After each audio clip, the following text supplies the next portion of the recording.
Je suis venue jusqu'à Châteaurouge et je suis venue pour un défilé Body Positive. Je suis allée à Bourgoin il y a un mois et le mois prochain, je vais à Vichy.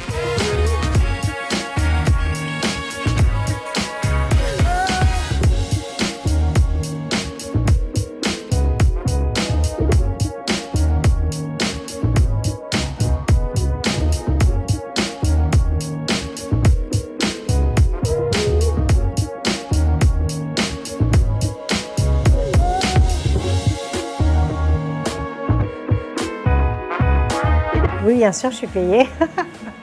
Je suis payée, je ne fais plus rien gracieusement, tout travail mérite salaire, comme je dirais. J'ai été leur égérie, mais en fait, c'était pas un contrat d'exclusivité d'égérie où ça a été voilà, sur trois shoots qui se sont passés comme ça. Les contrats pleuvent, non, il ne faut pas exagérer. Hein. Donc moi, j'ai deux casquettes, donc je suis influenceuse, c'est ce qui me fait vivre.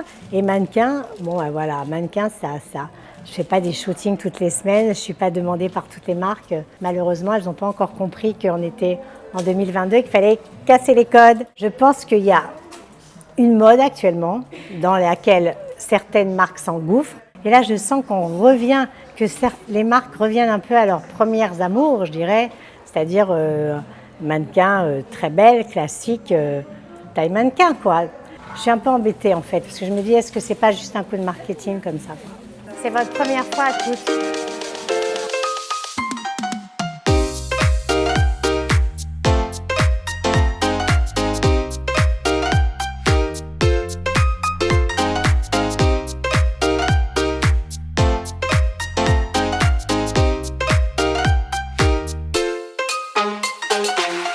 J'étais vraiment pas à l'aise et en fait j'ai appris à assumer ce corps un peu masculin, un peu féminin, un peu tout ça et je trouve ça chouette au contraire de voir des femmes qui me ressemblent. Alors il y a toujours une appréhension au moment de passer au défilé. Ça me donne surtout l'impression de ne pas être toute seule et d'avoir un corps qui finalement passe très bien avec les autres. Il faut prôner la différence, on est belle telle qu'on est et on a beau être mince, plus corpulente, avec des formes, justement c'est ce qui fait de nous qu'on est unique.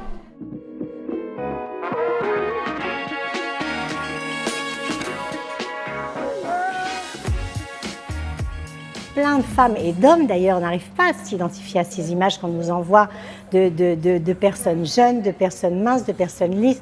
C'est pas ça la vie, regardez autour de vous, tout le monde ne fait pas un 34-36. Mais il faut aussi que les gens acceptent. Moi j'ai eu des réflexions de personnes qui disaient « Ah non mais moi j'irai jamais chez Darjeeling par exemple parce que cette nana que je vois avec ses bourrelets qui a 72 ans, ses cheveux blancs, elle me fait pas envie, quoi. Et j'ai pas envie, j'arrive pas à m'identifier à travers cette femme. Si les marques n'insistent pas d'une façon régulière avec des personnes différentes, mais toujours dans cette même mouvance, bah, les gens oublient, on sait très bien.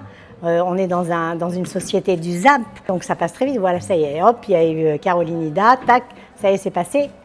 What else? Qu'est-ce qui se passe après? Qui vient après? Est-ce qu'on revient aux anciennes ou est-ce qu'on continue?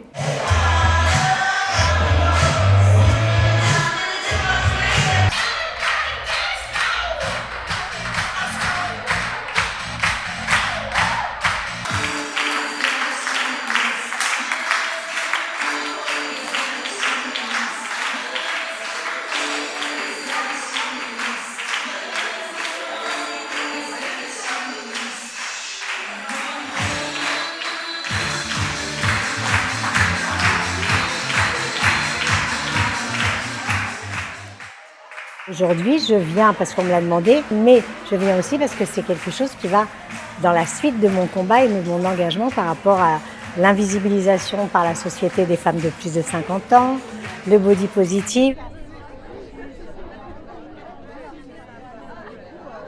On se rend compte que ça peut nous aller.